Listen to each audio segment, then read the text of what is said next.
Hello दोस्तों, welcome to my channel Shatrughan revision for railway. मेरा नाम शत्रुघ्न कुमार है और आज इस वीडियो के माध्यम से हम आभाज्य संख्याओं से बनने वाले महत्वपूर्ण प्रश्नों के बारे में देखेंगे। जैसे कि आप थंबनेल में देख पा रहे हैं कि आभाज्य संख्याओं से कॉम्पिटिटिव एग्ज़ाम में जिस तरह के प्रश्न पूछे जाते हैं उसके बारे में आज हम लोग इस वीडियो के माध्यम से अध्ययन करेंगे और देखेंगे कि बहुत ही कम समय में हम कैसे इस प्रश्नों को हल कर सकते हैं। आइए देखते हैं कि आभाज्य संख्याओं से संबंधित किस किस तरह के प्रश्न पूछे जाते हैं। आइए देखते हैं। तो पहला आपका है आभाज्य संख्या क्या है, ठीक है। दूसरा है आभाज्य संख्याओं की संख्या कितनी है। पूछा जाता है कि 1 से 100 तक में कुल कितनी आभाज्य संख्याएं हैं, या फिर 1 से 50 तक में आभाज्य संख्याओं की संख्या कितनी है। और टॉपिक नंबर 3 है आभाज्य संख्याओं का योग। आपसे पूछा जाएगा कि मान लीजिए कि 1 से लेकर 50 तक में जितना भी आपका आभाज्य संख्या है उनका योग क्या होगा, तो वो भी देखेंगे कि कितना कम समय में इसको हम लोग हल कर सकते हैं। उसके बाद चौथा टॉपिक है आभाज्य संख्याओं का औसत। और अंतिम टॉपिक और जो कि अति महत्वपूर्ण है, क्योंकि अक्सर एग्ज़ाम में इसी से प्रश्न पूछे जाते हैं।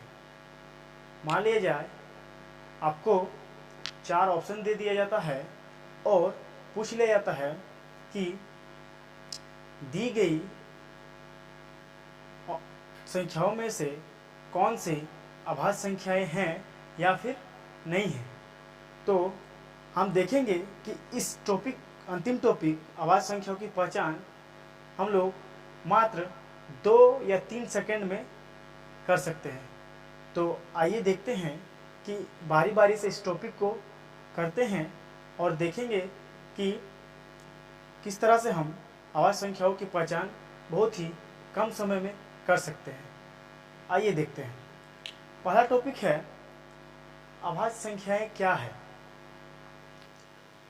आभाज्य संख्याएं क्या है, तो आप सभी जानते हैं आभाज्य संख्याएं वो संख्याएं हैं जो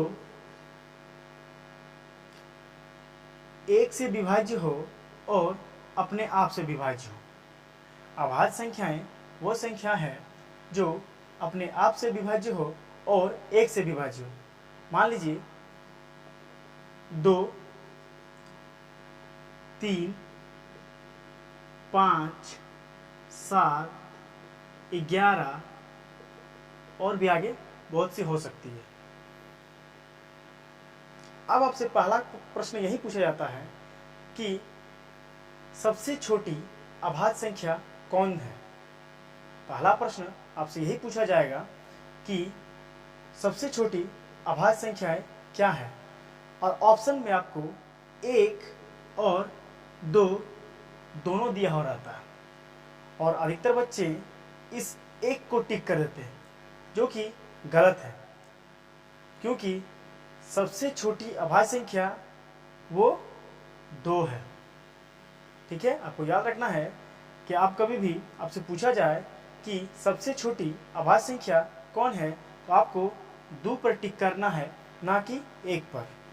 ठीक है, तो आप हम लोग जान चुके हैं कि आभाज्य संख्याएं क्या है। तो आभाज्य संख्याएं वो संख्याएं हैं जो 1 से विभाज्य हो और अपने आप से विभाज्य हो और किसी दूसरे संख्या से विभाज्य ना हो। जैसा कि हम लोग 4 को लेकर देखते हैं। 4 जो है 1 से विभाज्य है, 2 से भी विभाज्य है और अपने आप 4 से भी विभाज्य है। तो ये मेरा 1 से तो विभाज्य है, अपने आप से विभाज्य है, लेकिन एक अदर संख्या जो 2 है उससे भी विभाज्य है। मतलब 4 मेरा आभाज्य संख्या नहीं है। ठीक है, तो हम लोग जान चुके हैं कि आभाज्य संख्या क्या है। तो चलिए अब हम लोग दूसरा टॉपिक देखते हैं। दूसरा टॉपिक है अभाज्य संख्याओं की संख्या। दूसरा टॉपिक क्या है? अभाज्य संख्याओं की संख्या। आपसे पूछा जाता है कि 1 से लेकर 10 तक में अभाज्य संख्याओं की संख्या कितनी है? तो वो 4 है।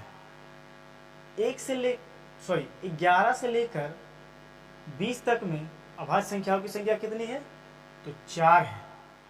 और 21 से लेकर 30 तक में अभाज्य संख्याओं की संख्या 2 है। और 31 से लेकर 40 तक अभाज्य संख्याओं की संख्या 2 है। और 41 से लेकर 50 तक में अभाज्य संख्याओं की संख्या 3 है। 51 से 60 तक में अभाज्य संख्याओं की संख्या 2 है। 61 से लेकर 70 तक में अभाज्य संख्याओं की संख्या 2 है। 71 से लेकर 80 तक में अभाज्य संख्याओं की संख्या 3 है। 81 से लेकर 90 तक में अभाज्य संख्याओं की संख्या 2 है। और 91 से लेकर 100 तक में अभाज्य संख्याओं की संख्या 1 है। तो इससे एक अगर आपको ये याद हो जाता है एक सीक्वेंस से कि 4 4 2 2 3 2 2 3 2 1, अगर ये आपको याद रहता है तो बहुत ही कम समय में आप इस प्रश्न का उत्तर दे सकते हैं। आपसे पूछा जाएगा कि 1 से लेकर 50 तक में अभाज्य संख्याओं की कुल संख्या कितनी है? तो आप मात्र यहाँ से यहाँ तक योग कर सकते हैं। ठीक है। अगर आपसे पूछा जाए कि 11 से लेकर 60 तक में 11 से लेकर 60 तक में कुल अभाज्य संख्याओं की संख्या कितनी है? तो आप तुरंत 4 से लेकर यहाँ तक योग कर सकते हैं। तो अगर ये सीक्वेंस आपको याद रहा तो बहुत ही कम समय में आप प्रश्न का उत्तर दे सकते हैं। तो सीक्वेंस क्या है इसको एक बार और देख लेते हैं और इसको याद कर लीजिए। 4 4 2 2 3 2 2 3 2 1। ठीक है। अगर ये सीक्वेंस आपको याद रहता है तो आप बहुत ही कम समय में इस तरह के प्रश्नों का उत्तर दे सकते हैं। मान लीजिए आपसे पूछा जाता है 1 से लेकर 100 तक में अभाज्य संख्याओं की कुल संख्या कितनी है? तो अगर आप इसको योग करते हैं तो आपको 25 मिलता है। चलिए आगे देखते हैं कि किस तरह से इसको हम याद रख सकते हैं। आपको ये याद रखना होगा, ये 3 प्रश्न अधिकतर एग्जाम में पूछे जाते हैं। आपसे पूछा जाएगा 1 से लेकर 100 तक में कुल कितने अभाज्य संख्याएं हैं? तो हम जानते हैं कि 1 से लेकर 100 तक में कुल 25 अभाज्य संख्याएं हैं। उसी तरह आपसे पूछा जाएगा 1 से लेकर 50 तक में कुल अभाज्य संख्याओं की संख्या कितनी है? तो ये 15 होता है। ठीक है। और अगर आपसे पूछा जाए कि 51 से लेकर 100 तक में कुल अभाज्य संख्याओं की संख्या कितनी है? तो आप यहाँ देख रहे हैं कि 1 से लेकर 100 तक में 25 है और 1 से 50 तक में 15 है। तो आप 51 से 100 तक में 10 ही होगा, क्योंकि 25 जो है 1 से लेकर 100 तक है, तो 1 से 50 तक में 15, तो 51 से 10 तक में 10, मतलब इन दोनों का योग 25 होना चाहिए। हो रहा? ठीक है। आपको याद रखना है, अक्सर एग्जाम में यही 3 प्रश्न पूछे जाते हैं। 1 से लेकर 100 तक कुल अभाज्य संख्याओं की संख्या, 1 से 50 तक में कुल अभाज्य संख्याओं की संख्या, 51 से 100 तक में कुल अभाज्य संख्याओं की संख्या। ठीक है। आपको ये याद रखना होगा, और याद रखते हैं तो आप बहुत ही कम समय में आंसर दे सकते हैं। चलिए अगला टॉपिक देखते हैं। अगला टॉपिक है अभाज्य संख्याओं का योग। मान लेते हैं अभाज्य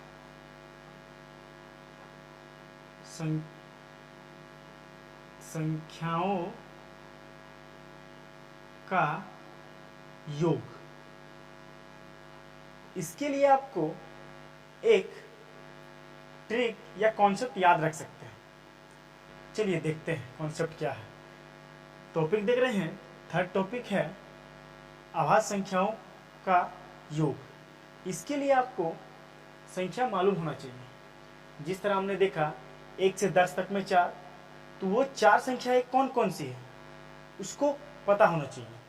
वो 4 संख्याएं मान लीजिए 1 से लेकर 10 तक में हम लोग देखे थे 4, कोड क्या था 4 4 2 2 3 2 2 3 2 1।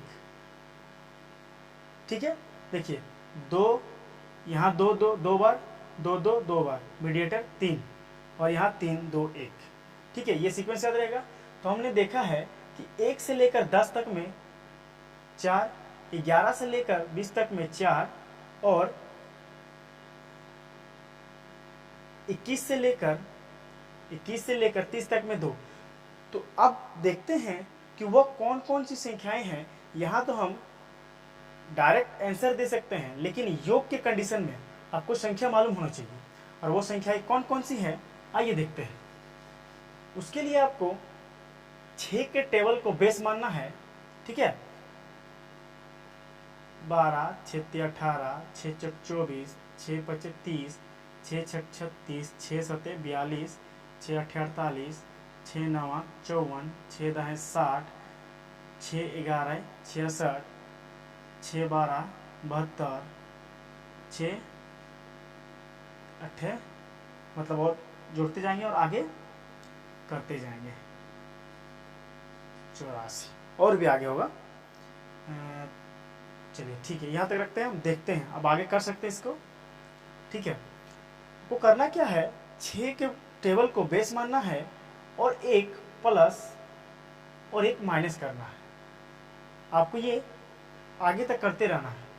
तो 12 में से एक जोड़ेंगे 13, एक माइनस 11, 18 में एक प्लस 19, एक माइनस 17, 18 में एक प्लस 25, 18 में एक माइनस 23, 18 में एक प्लस 31, सॉरी 30 में एक प्लस 31 और 30 में एक माइनस 29, 36 में एक प्लस 37, 36 में एक माइनस 35, 42 में एक प्लस 43, 42 में एक माइनस 41, 48 में एक प्लस 49, 48 में एक माइनस 47, 54 में एक प्लस 55, 54 में एक माइनस 53, 60 में एक प्लस 61, एक माइनस 59, 66 में एक प्लस आपका 67, एक माइनस 65, 72 में एक प्लस 73 और एक माइनस 71, 78 में एक प्लस 79 और एक माइनस 77 और 84 में एक प्लस 85 और एक माइनस 83। और भी आप 84 से भी आगे कर सकते हैं। चलिए, तो हमने देखा था कि सबसे छोटी संख्या, छोटी अभाज्य संख्या 2, हमने देखा था सबसे छोटी अभाज्य संख्या 2 और सबसे बड़ी अभाज्य संख्या तो इन्फिनिटी तक चलते जाएगा। ठीक है, हमको छोटा याद रखना है कि सबसे छोटा अभाज्य संख्या 2, तो 2 के बाद 3 भी है। ठीक है, ये 2 और 3 को एक्स्ट्रा लिखना पड़ेगा क्योंकि इसमें 2 और 3 का जिक्र नहीं है। अब हम इस 6 के टेबल को जो बेस माना था उसको कुछ नहीं करना है, उसको साइलेंट कर देना है। अब जब 6 के पहाड़ा को या टेबल को बेस मानकर जो एक प्लस और एक माइनस करने पर जो संख्या प्राप्त हुआ है वो उसमें से जांचेंगे कि कौन सी संख्या अभाज्य संख्या नहीं है। तो देखते हैं 25 अभाज्य संख्या नहीं है क्योंकि 25 5 से भी विभाज्य है, 1 से भी विभाज्य है और 25 से भी विभाज्य है, इसलिए ये अभाज्य संख्या नहीं है। उसी तरह आगे बढ़ते हैं 35 भी अभाज्य संख्या नहीं है, 49 नहीं है, 55 नहीं है, 65 नहीं है, 77 नहीं है, आगे बढ़ते हैं 85 नहीं है। ठीक है, तो इससे आपको योग करने में बहुत ही आसानी होगी, या फिर आप याद रख सकते हैं कि कौन कौन सी संख्याएं अभाज्य संख्याएं हैं। ऐसा करने से गलती होने का चांसेस कम हो जाता है, क्योंकि आपको संख्या मालूम हो जाता है कि कौन कौन सी संख्या अभाज्य संख्या है। अब आपसे पूछा जाएगा 1 से लेकर 100 तक में जितनी भी अभाज्य संख्याएं हैं उनका योग क्या होगा। तो अगर हम 5, 7, 11, 13, 17, 19, 23, 29, 31, 41, 47 और 43, 41, 47, उसके बाद 53, 59, 61, इस तरह आगे भी हम जोड़ेंगे। ठीक है, उसमें हमको क्या प्राप्त होगा, 1060। इसको याद रखिएगा। ठीक है, कि 1 से 100 तक में जितनी भी अभाज्य संख्याएं हैं उनका योग 1060 होता है। ठीक है, उसी तरह 1 से लेके 50 तक में अभाज्य संख्याओं का योग जो है वो 328 होता है। ठीक है, और अगर आपसे पूछा जाता है कि 51 से लेकर 100 तक अभाज्य संख्याओं का योग क्या होगा, तो आप इस 1060 में से 328 को माइनस कर सकते हैं, क्योंकि हमको 1 से 100 तक में 1060, अगर आप 1 से 50 तक का माइनस कर दीजिएगा, 1 से 50 तक का 328 है, तो आपको प्राप्त होगा 732। मतलब आपको ये 3 चीज़ याद रखना है कि 1 से लेकर 100 तक कुल अभाज्य संख्याओं का योग 1060 है, 1 से 50 तक अभाज्य संख्याओं का योग 328 है, और 51 से 100 तक अभाज्य संख्याओं का योग 732 है। तो यहाँ आपको कोई दिक्कत नहीं आनी चाहिए। आशा करते हैं कि आपको समझ में आ गया है। अब इसी में जो चौथा टॉपिक है वो है औसत का। औसत चौथा टॉपिक है औसत। और औसत बराबर हम जानते हैं कि कुल योग बटा कुल संख्या। ठीक है, औसत बराबर होता है कुल योग और कुल संख्या। तो हमने इससे पहले योग निकालना सीख लिया कि आप आपसे कहीं भी पूछे 1 से लेकर 60 तक में, 1 से लेकर 70 तक में, तो आप इस मेथड का यूज करके या इस ट्रिक का यूज करके योग निकाल सकते हैं, और जितनी संख्या है उसको भाग लगा दीजिएगा तो आपको औसत प्राप्त हो जाएगा। चलिए, तो चौथा टॉपिक भी यहाँ खत्म हो जाता। अब वेरी इंपॉर्टेंट टॉपिक कि आप दी गई संख्याएं अभाज्य संख्या है या नहीं है, इसकी पहचान करना बहुत मुश्किल आती है। पहचान करने में बहुत मुश्किल आती है। तो इसको आज हम एक कॉन्सेप्ट के माध्यम से सीखेंगे, और मात्र 2 से 3 सेकंड में आप किसी भी अभाज्य संख्या को पहचान सकते हैं।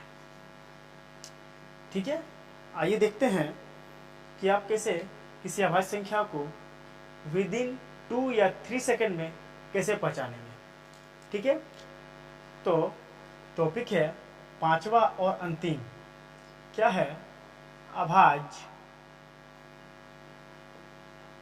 संख्या की पहचान। अभाज्य संख्या की पहचान। तो इसके लिए आपको एक कॉन्सेप्ट याद रखना है। इसमें हम 6 के डिविजिबल रूल का उपयोग करेंगे। ठीक है, और 6 के डिविजिबल रूल है, 6 का डिविजिबल रूल है कि जो दी गई संख्या अगर 2 से पूरा विभाज्य है और 3 से भी विभाज्य है, तो दी गई संख्या 6 से भी विभाज्य होगा। क्या बोले, अगर कोई संख्या हमें दी गई है और वो संख्या 2 से विभाज्य है और उसके साथ 3 से भी विभाज्य है, तो वो संख्या 6 से विभाज्य है। इस कॉन्सेप्ट का यूज करके हम विदिन 2 या 3 सेकेंड में दी गई संख्या अभाज्य संख्या है या नहीं है इसकी पहचान कर सकते हैं। आइए देखते हैं कैसे हम इस कॉन्सेप्ट का यूज करके दी गई संख्या अभाज्य संख्या है या नहीं है इसकी जांच कैसे करेंगे। ठीक है, हमें करना क्या है, अगर कोई संख्या दी गई है, मान लेते हैं 343, तो पहला स्टेप क्या करना है, आपको दी गई संख्या में से एक माइनस और एक प्लस करना है। क्या करना है, मान लीजिए आपको 343 दी गई है और आपसे कहा गया है बताइए 343 क्या अभाज्य संख्याएं हैं। तो इसके लिए पहला स्टेप होगा, दी गई संख्या में से एक माइनस और एक प्लस करने पर, ठीक है, एक माइनस और एक प्लस करने पर प्राप्त संख्या अगर 6 से विभाज्य है, दोनों में से कोई संख्या 6 से विभाज्य है, तो दी गई संख्या अभाज्य संख्या है।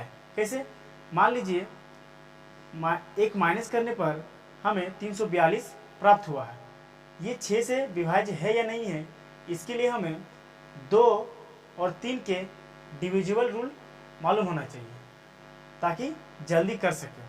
तो अगर एक माइनस करने पर प्राप्त संख्या 2 से और 3 दोनों से विभाज्य है, मतलब 6 से भी विभाज्य है, और 6 से विभाज्य है मतलब दी गई संख्या अभाज्य है।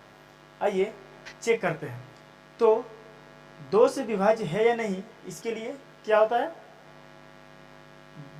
दी गई संख्या की इकाई अंक में अगर सम संख्या हो तो दी गई संख्या 2 से विभाज्य है। क्या बोले, दी गई संख्या के इकाई अंक में सम संख्या हो तो दी गई संख्या 2 से विभाज्य है। उसी तरह 3 का डिविजिबल रूल है, दी गई संख्या के अंकों का योग। क्या है, दी गई संख्या के अंकों का योग अगर 3 से विभाज्य है तो दी गई संख्या 3 से विभाज्य है। तो आइए देखते हैं, 3 और 4 7, 7 और 2 9, मतलब संख्या के अंकों का योग करने पर हमें 9 प्राप्त हुआ और 9 3 से विभाज्य है, मतलब ये एक माइनस करने पर प्राप्त संख्या 2 से विभाज्य है और 3 से भी विभाज्य है, मतलब ये संख्या 6 से भी विभाज्य है, मतलब ये संख्या 6 से भी विभाज्य है। और अगर दी गई संख्या में से एक माइनस और एक प्लस करने पर प्राप्त संख्या में से कोई एक या दोनों अगर 6 से विभाज्य है, मतलब दी गई संख्या अभाज्य संख्या है। ठीक है, हम आशा करते हैं आपको समझ में आ गया। चलिए एक एग्जांपल और लेते हैं और इसको और समझते हैं।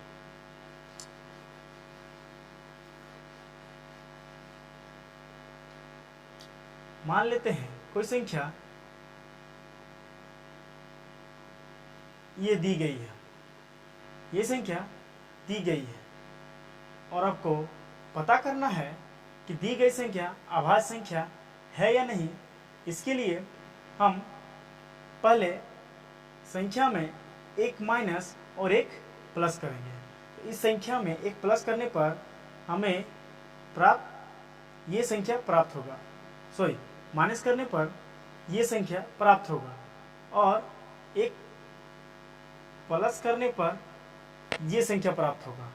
अब एक प्लस, मैंने बोला था एक प्लस और एक माइनस करने पर प्राप्त संख्या अगर 6 से विभाज्य है तो हम 6 से डिवाइड लगाकर नहीं देखेंगे, इसको 2 और 3 के डिविजिबल रूल का फॉलो करेंगे। अगर 2 और 3 के डिविजिबल रूल फॉलो कर जाता है, मतलब ये संख्या 6 से विभाज्य है, और अगर 6 से विभाज्य है तो दी गई संख्या अभाज्य है। आइए देखते हैं ये संख्या 6 से विभाज्य है या नहीं। पहले 2 से चेक करेंगे तो दी गई संख्या के इकाई अंक में 6 है, मतलब वो सम संख्या, मतलब ये 2 से विभाज्य है। और संख्या के अंकों का योग अगर 3 से विभाज्य है तो 3 से भी विभाज्य है। तो योग करते हैं 6 4 10 और 3 13 और 1 14, मतलब दी गई संख्या 3 से विभाज्य नहीं है, मतलब ये संख्या 6 से विभाज्य नहीं है। आगे देखते हैं इस संख्या को 2 से, तो 2 से तो विभाज्य है क्योंकि संख्या के इकाई अंक में 2 है। और संख्या के अंकों का योग, अंकों का योग क्या होगा? 8 4 12 और 3 15 और 1 16, ठीक है। और 16 जो है 3 से विभाज्य नहीं है, मतलब ये संख्या 6 से विभाज्य नहीं है। ये संख्या 6 से विभाज्य नहीं है, मतलब दोनों में से कोई भी संख्या 6 से विभाज्य नहीं है, मतलब दी गई संख्या अभाज्य नहीं होगा। दी गई संख्या अभाज्य नहीं होगा। समझ गए? आइए एक एग्जाम्पल और लेते हैं और देखते हैं कि दी गई संख्या अभाज्य संख्या है या नहीं। और आज के बाद आप बहुत ही कम समय में इस तरह के प्रश्नों का उत्तर दे सकते हैं। संख्या है 31, ठीक है। एक योग, संख्या दी गई संख्या में एक प्लस और एक माइनस करना है, ठीक है। तो एक प्लस करने पर ये 32 और एक माइनस करने पर कितना होगा? 730। अब इस संख्या को 2 और 3 के डिविजिबल रूल का फॉलो करवाते हैं। अगर 2 या 3 के डिविजिबल रूल फॉलो करता है, मतलब ये संख्या 6 से विभाज्य है। तो 2 से तो विभाज्य है क्योंकि संख्या के इकाई अंक में सम संख्या है, और 3 से विभाज्य का रूल है कि संख्या के अंकों का योग 3 से पूरा विभाज्य होना चाहिए। तो आइए देखते हैं संख्या के अंकों का योग क्या होता है। तो 7 और 3 10 और 2 12, मतलब दी गई संख्या 3 से पूरा विभाज्य है, मतलब ये संख्या 6 से भी विभाज्य है क्योंकि 2 और 3 दोनों के विभाज्य रूल को फॉलो कर गया, मतलब 6 से विभाज्य है।